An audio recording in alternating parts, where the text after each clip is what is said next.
Si au début de l'épidémie Covid, l'hôpital Béclair a connu une très forte mobilisation de tout son personnel soignant, la séparation des urgences en secteur Covid a commencé à poser le problème du manque de personnel.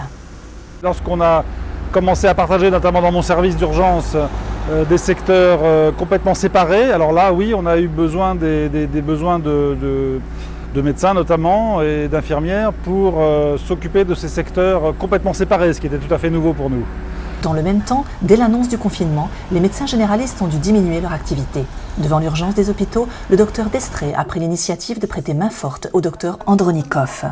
Il m'a dit effectivement être en difficulté pour mettre en place les services de garde sur le week-end et que s'il y avait un médecin un peu plus expérimenté, ce qu'on appelle les médecins seniors, qui pouvait donner un coup de main, ce serait le bienvenu.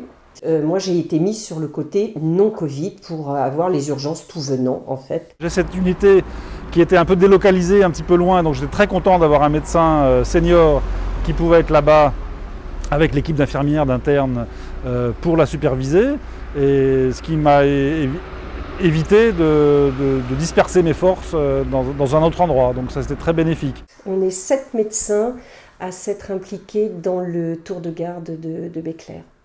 Les docteurs Cos, Galtou, Seret, Soleno, Perrin, Langlois et Sopin-Tricot se sont mobilisés. Grâce à un collectif pluriprofessionnel regroupant pharmaciens, sages-femmes, kinés, médecins et infirmiers, le message s'est propagé et un planning a rapidement été mis en place.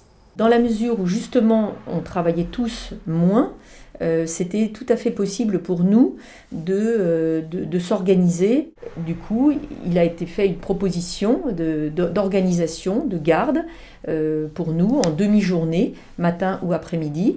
Nous avons accueilli cette initiative au départ avec surprise, parce qu'on ne s'y attendait pas du tout, et ensuite avec bonheur, puisque c'était un mouvement de générosité, c'est un travail tout à fait bénévole qu'ils font. Autant les infirmières que les internes, que les externes, que M. Andronikov, vraiment on a été super bien accueillis. Beaucoup d'internes se préparent à la médecine générale, donc ils voyaient déjà là avec eux un généraliste. Les infirmières étaient très contentes de travailler avec des gens très volontaires qui se sont mis avec beaucoup d'application aux procédures du service. Et donc je pense que l'entente a été excellente de tous les côtés. Ça a permis vraiment de remettre une proximité entre l'hôpital et nous, la ville. Et je pense que ça va beaucoup changer de choses dans notre relationnel dans le futur. Cette collaboration est effectivement une première. Ce qui a facilité les choses, c'est que ce sont des médecins qui sont venus travailler bénévolement. Si l'expérience devait se prolonger, ce serait sans doute plus compliqué d'un point de vue salaire ou statut, mais elle aura au moins eu le mérite d'exister dans un élan commun de solidarité.